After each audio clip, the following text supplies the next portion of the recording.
আসসালামু আলাইকুম ওয়া রাহমাতুল্লাহ। ইন্নাল হামদুলিল্লাহ ওয়াসসালাতু ওয়াসসালামু আলা রাসূলিল্লাহ ওয়া আলা আলিহি ওয়া আসহাবিহি আজমাইন।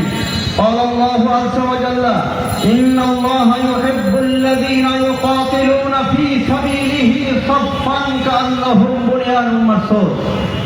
মহতরম সভাপতি, সম্মানিত বিশেষ অতিথিবৃন্দ, সম্মানিত প্রধান অতিথি, বিশ্ব ইসলামী আন্দোলন বাংলাদেশ জামাত ইসলামীর নারায়ণগঞ্জ মহানগরীর সম্মানিত আমির মাওলানা আব্দুল জব্বার, একান্ত প্রিয় তৌহিদ জনতা, রব্বুল আলামিনের দরবারে শুকরিয়া আদায় করছি যে আল্লাহ সুবহানাহু ওয়া তাআলা দীর্ঘ 17টি বছর পরে উন্মুক্ত ময়দানে বাংলাদেশ জামাত ইসলামীর পতাকা ধরে হাজির হয়ে আল্লাহর জমিনে আল্লাহর দ্বীন কায়েমের দীপ্ত কাফেলা বাংলাদেশ জামাত ইসলামীর আহ্বানে সাড়া দিয়ে এখানে একত্রিত হওয়ার তৌফিক করে দিয়েছেন।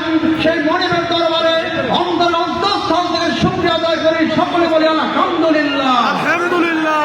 সংগ্রামী বন্ধুগণ, কোরআনুল কারীমের সূরা সাফে আল্লাহ সুবহানাহু ওয়া তাআলা ইরশাদ করেছেন, নিশ্চয়ই আল্লাহ রাব্বুল আলামিন তাদেরকেই সবচেয়ে বেশি ভালোবাসেন যারা আল্লাহর জমিনে আল্লাহর দ্বীন, কোরআনের রাজ, কোরআনের শাসন কায়েমের জন্য বাতিলের সাথে সম্মুখ যুদ্ধে অবতীর্ণ হয়, যেন তারা শীষে ঢালা প্রাচীর। বন্ধুগণ, আপনারা দেখেছেন হাসিনা সরকারের দীর্ঘ 16টি বছর বাংলাদেশ জামাত ইসলামী ছাত্র শিবিরের উপরে নির্যাতনের সকল স্টিম রোলার চালিয়েছিল। আমাদের ভাইদেরকে গ্রেফতার করেছিল, বোনদেরকে গ্রেফতার করেছিল, তাদেরকে আয়না ঘরে ঢুকিয়েছিল, রিমান্ডে নিয়েছিল, গুম করেছিল, ফাঁসি দিয়েছিল।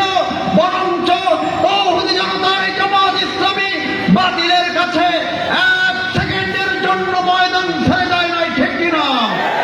সম্মানিত বন্ধুগণ, ওরা চেয়েছিল জামাত ইসলামীকে নিঃশেষ করে দেবে।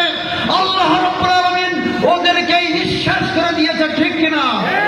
আপনারা দেখেছেন 1 আগস্ট 2024 বাংলাদেশ জামাত ইসলামীকে নিষিদ্ধ করেছিল। ইসলামী